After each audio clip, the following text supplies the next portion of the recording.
Shafeeq Ghabra is a professor of political science at Kuwait University. He joins us now live from Kuwait City. Thanks for being with us, sir. Kuwait has worked hard to mediate in this crisis. It doesn't seem to have made much headway. Why is it taking so long to resolve?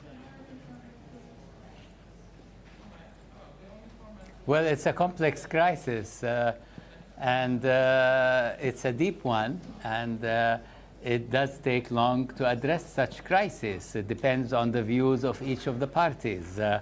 Kuwait has tried hard. At least I think it achieved some objectives, and the most important of these objectives is to put a cap on the crisis and to make sure it doesn't escalate beyond what we saw in the beginning. So somehow there is a level of absorption of that level of the crisis. The hope is to resolve it, but I don't see it resolved easily.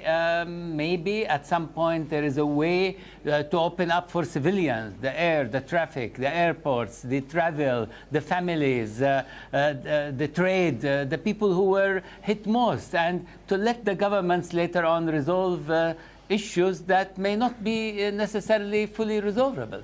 Has anyone gained anything from this crisis? We were talking a little earlier about how perhaps Qatari society is more coherent. There's a lot of support for the way that the government has handled the crisis. But what about the wider region of what it's done, particularly as far as weakening the GCC is concerned, fragmenting the Gulf and the Arab world? I mean, there are no winners here, are there? From a GCC point of view, it's only losses. This crisis should not have started. It had no logic. It had no base. The differences in opinion and approach and policy were just normal differences between different states and neighboring states across the world. We've seen that between Britain and France and Britain and Germany through the whole Brexit situation. It doesn't have to go beyond that. Unfortunately, there are those who benefited. I'm sure Turkey benefited. It is there now as a part of the security guarantees for the first time. A non-white, non-European, Anglo-Saxon power is part of the security guarantees of the Gulf. Iran did gain. There was a neutralization of the situation in the Gulf.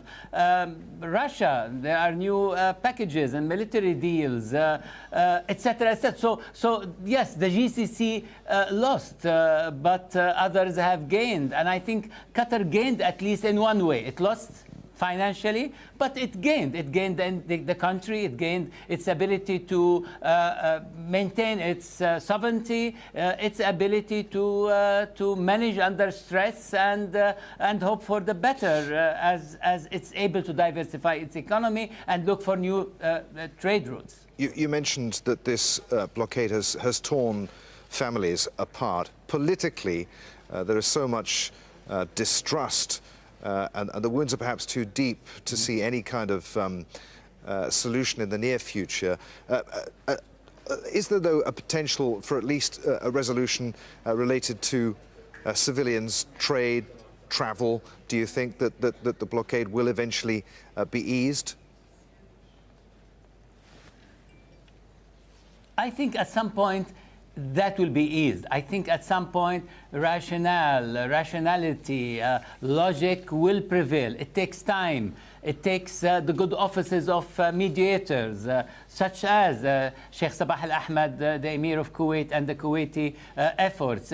It takes a lot of effort to bring at least a resolution to the civilian situation by which people can go back managing and traveling and dealing with each other. There are many Qataris who own property in the UAE. There are many Emiratis who also own property in Qatar. There has to be a way out of this situation. The blockade as it stands is counterproductive. It actually makes Qatar stronger. We've seen blockades. We've seen that on so many countries in recent history, even on Iran. It doesn't make the country weaker, but it makes the suffering more on the population. It's punishing people rather than anything else. So yes, this should be a priority way before addressing the political differences.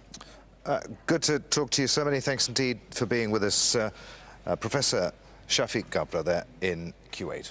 You're welcome.